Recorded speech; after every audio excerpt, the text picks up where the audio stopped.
If you haven't heard of Canadian musician Bells Larsen, we are about to introduce you to your favorite new artist. He released his new album, Blurring Time, this year, which was longlisted for the Polaris Prize and made waves internationally. We're thrilled to talk to him all about it. Bells, welcome to the social. Thank you. Thanks for having me. So good to have you here. So, Bells,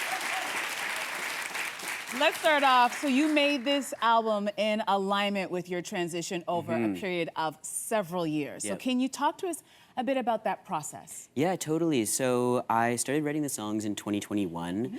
I sort of write songs with the intention of making an album, and I didn't know necessarily what that album would look like, but all of the songs were about identity and change. And by the end of the writing process, sort of around the end of 2021, I realized who I was. I'm a trans guy, and I understood that there were some changes that I needed to make in order to be true to my authentic self. Namely, I wanted to pursue a physical transition, which meant, in my case, taking testosterone to look how I look today. And the sort of crux of that was that my voice was gonna change. And that's the hook of the last song on the record, It's my voice might get deep. As a singer, that can be a little freaky. And I was sort of faced with this dichotomy. Do I wanna capture the record as I am today at the time, which was someone with a high voice, or do I want to start testosterone now, wait for my voice to drop, and then capture the record with a low voice, and then I thought, maybe I can do both. Wow. So, yeah. Like, as you mentioned, you could have just used your post-testosterone voice. You chose to use both. So what was that sort of artistic inspiration? Why was that so important to do that?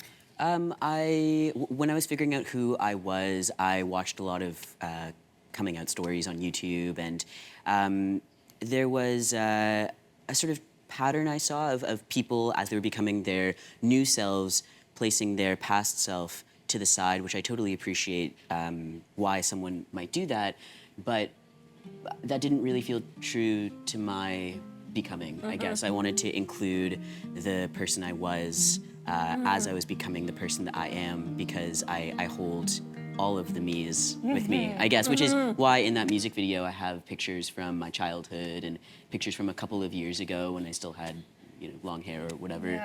It's all part of the equation. Right. Yeah. I think we love that, yes, by the way. Thanks. Really wise choices. Thank you, thank you. And I wanted to say too, yes, this album, I'm singing from the point of view of a trans person, but my hope with the music is that people from all walks of life can see parts of themselves within it, because we all change, and we all carry our past selves with us. That is a beautiful segue to my next question, Sure, actually, yeah. because I think that's what we can all relate to. I think everyone grows and changes.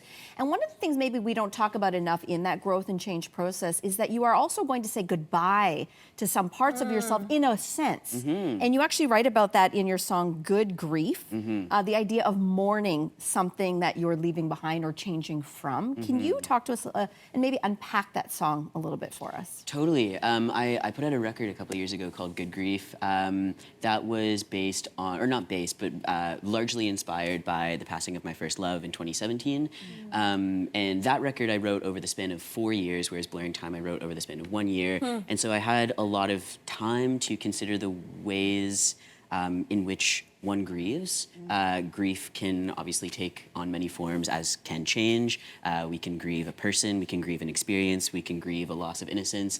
And I think I wrote that because it was a very sad experience, obviously, and I wanted to take my grief and make it good. I wanted to heal through writing that. So, and similarly, you carry things that you grieve with you. I think I had a therapist at one point who had a metaphor about how grief can at first be a suitcase that's really heavy that you lug around, but then eventually through healing, it's just a little wallet that you always have in your back pocket, but it's always with you. It's always there. Yeah. Oh, that's good. Yeah. Let's talk about another song, My Brother and Me, which talks about your relationship to masculinity and what type of man you want to be. So what type of man is that? That's the question. Yeah. Yeah. I don't know. A good one, a kind one, a thoughtful one. Yeah, there are a lot of men and also not men who I look up to who just exhibit beautiful forms of masculinity that I've been trying to align myself with over the last couple of years. I almost have like a sort of vision board in my head of, it's not so much, there's not a concrete image, it's just more the traits, I think. I just want to be kind and gentle and do the right thing while I'm still figuring out the things that I align with in terms of like, yeah, being a little muscly and whatever. Like, yeah, I think it all coexists. That's a beautiful answer. Yeah. So the day your U.S. tour was supposed to kick off, you found out that your song "Might" was on Spotify's list of the most viral songs in the United States. I mean, that is huge. Yeah. So we were talking earlier in the show about the power of music to sort of express emotions. What does it tell you about the reach and power of music, especially in these frightening times? It was just so surreal to get that news. It felt very serendipitous and just a weird sign from the universe to sort of saying, you know, you can't be here physically, but you're still here emotionally and spiritually and mentally and whatever.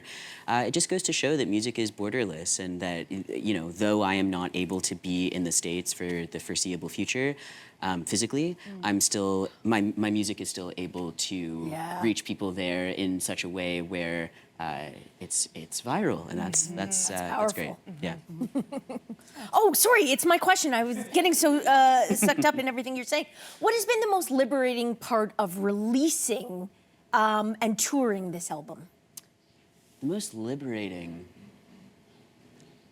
You know, this album took a really long time, and art takes a long time. That's also a universal experience for many artists. Between writing the music and releasing the music, it can take many years. That's not specific to me. For me, it just happened to take a very long time. As I said, I wrote the music in 2021, and I just released it. And I'm just happy that it still seems to stand the test of time. So that's been very liberating to share it and be able to stand by the things that I'm saying. Well, what a gift. Thank you for writing it and thank you for being here. Thank you for having me. It's been incredible. Thanks.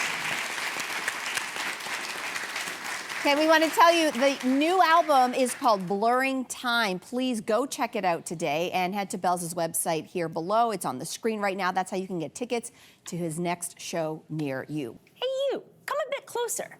We've got so many more must-see interviews, spicy debates, lifestyle tips, and pop culture moments. So subscribe to our channel by tapping the logo below and don't miss out.